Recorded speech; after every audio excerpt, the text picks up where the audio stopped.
Du willst endlich Espresso wie im besten Café genießen? In diesem Video zeige ich dir den kompletten Workflow für einen perfekten Espresso-Shot mit der Lelit Bianca Siebträgermaschine oder anderen Espresso-Maschinen. Von der Bohne bis zum fertigen Shot.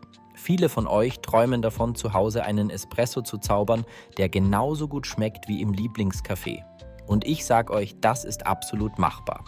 Also, schnappt euch eure Lieblingsbohnen, wir legen los. Alles beginnt mit der Bohne.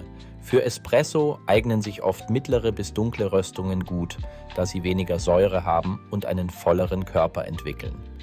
Aber das Wichtigste, Frische. Achtet auf das Röstdatum. Ideal sind Bohnen, die zwischen einer Woche und vielleicht 6 Wochen alt sind. Während wir die Bohnen vorbereiten, stellen wir sicher, dass unsere Maschine, in meinem Fall die Lelit Bianca, komplett aufgeheizt ist. Das dauert bei E61 Brühgruppen wie dieser hier gerne mal 20-30 Minuten. Nur eine heiße Maschine liefert konstante Ergebnisse. Konstanz ist der Schlüssel zu wiederholbar gutem Espresso. Deshalb wiegen wir unsere Bohnen grammgenau ab. Für einen doppelten Espresso nehme ich heute 18 Gramm. Dieses Gewicht notieren wir uns, das brauchen wir später wieder. Ein kleiner Trick, um statische Aufladung beim Mahlen zu reduzieren. Die Ross Droplet Technik, kurz RDT.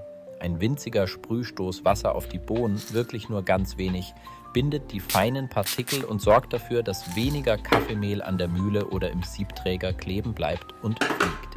Jetzt kommt die Mühle ins Spiel. Mindestens genauso wichtig wie die Espressomaschine selbst. Für Espresso brauchen wir einen sehr feinen Mahlgrad. Das Kaffeemehl sollte sich zwischen den Fingern etwa wie feines Mehl oder Puderzucker anfühlen, aber noch eine leichte Körnigkeit haben. Den perfekten Mahlgrad zu finden, nennt man Dialing In. Das erfordert etwas Übung und hängt von der Bohne, der Maschine und eurem Geschmack ab. Wenn der Espresso zu schnell durchläuft, mahlt feiner. Läuft er zu langsam, mahlt gröber. Schaut euch das an. Oft haben wir nach dem Mahlen Klümpchen und eine ungleichmäßige Verteilung im Siebträger. Das führt zu Channeling, wo das Wasser später ungleichmäßig durch den Puck fließt und den Kaffee schlecht extrahiert. Um das zu verhindern, nutzen wir die Weißdistribution-Technik, kurz WDT. Mit diesen feinen Nadeln brechen wir alle Klümpchen auf und verteilen das Kaffeemehl möglichst homogen im gesamten Siebträger. Arbeitet euch sanft von unten nach oben durch den gesamten Kaffeepuck. Nach dem WDT ist das Pulver zwar locker und klumpenfrei, aber die Oberfläche ist oft noch uneben. Wir wollen eine möglichst ebene Fläche schaffen, bevor wir tampen. Ihr könnt den Siebträger ganz sanft aufklopfen, um das Pulver zu setzen. Oder ein sogenanntes Leveling-Tool verwenden, das die Oberfläche glatt streicht. Wichtig! Hier geht es noch nicht ums Verdichten, nur ums Ebnen. Jetzt kommt das Tampen. Ziel ist es, das Kaffeemehl zu einem festen, gleichmäßigen Puck zu verdichten, durch den das Wasser unter Druck gleichmäßig fließen kann. Achtet darauf, den Tamper absolut gerade zu halten. Der Druck sollte fest und bestimmt sein. Nach dem Tampen sollte die Oberfläche glatt und poliert aussehen. Bevor wir den Siebträger einspannen, wischen wir den Rand sauber, damit er gut abdichtet. Okay, der Moment der Wahrheit. Siebträger einspannen, Tasse und Waage drunter, Timer bereit. Wir starten alles gleichzeitig. Bei der Lelit Bianca können wir jetzt entweder klassisch mit vollem Pumpendruck, ca. 9 bar, extrahieren oder das Pedal nutzen, um den Druck und Fluss zu steuern. Das nennt man Flow Profiling. Für den Anfang konzentrierst du dich am besten auf eine klassische Extraktion. Mit dem Pedal könnte man zum Beispiel eine längere Präinfusion mit niedrigem Druck machen, um den Puck langsam zu sättigen, bevor der volle Druck kommt.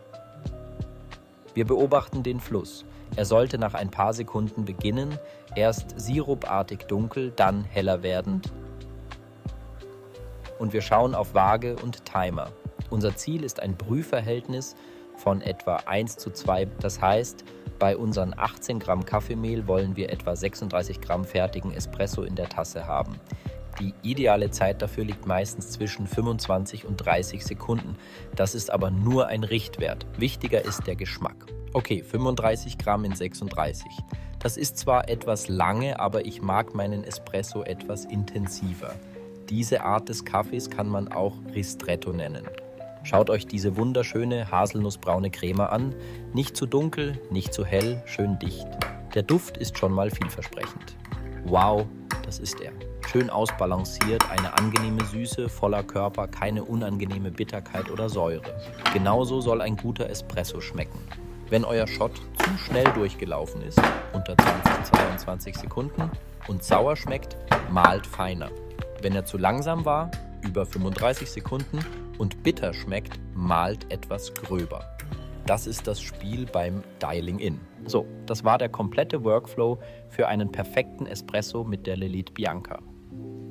Wie ihr seht, sind es einige Schritte, aber mit etwas Übung gehen die schnell in Fleisch und Blut über. Die Schlüssel sind Frische, Konstanz, Durchwiegen, eine gute Mühle, sorgfältige Puckvorbereitung und das Beobachten der Extraktion. Wenn euch das Video gefallen hat und geholfen hat, gebt mir einen Daumen nach oben, abonniert den Kanal für mehr Kaffee-Content und schreibt mir unbedingt in die Kommentare, was sind eure größten Herausforderungen beim Espresso-Bezug oder welche Bohnen könnt ihr empfehlen? Danke fürs Zuschauen, viel Spaß beim Ausprobieren und bis zum nächsten Mal.